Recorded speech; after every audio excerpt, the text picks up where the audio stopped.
দেশের ব্যাংকিং খাতের নিয়ন্ত্রক সংস্থা বাংলাদেশ ব্যাংকের নতুন গভর্নর হিসেবে দায়িত্ব নিচ্ছেন মোহাম্মদ মুস্তাকুর রহমান। বুধবার এ বিষয়ে প্রজ্ঞাপন জারি করেছে অর্থ মন্ত্রণালয়। ৩ দশকেরও বেশি সময় ধরে প্রাতিষ্ঠানিক সুশাসন নিয়ে কাজ করেছেন মুস্তাকুর রহমান।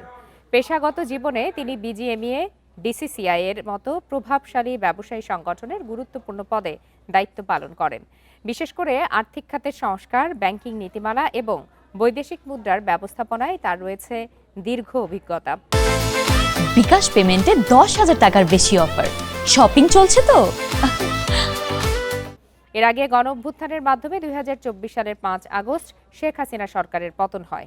অন্তর্বর্তী সরকার দায়িত্ব নেয়ার পর বাংলাদেশ ব্যাংকের গভর্নর হিসেবে আহসান এইচ মনসুরকে নিয়োগ দেয়। বিএনপি নেতৃত্বাধীন সরকারের ক্ষমতায় আসার ৯ দিনের মাথায় তার নিয়োগ বাতিল করা হলো।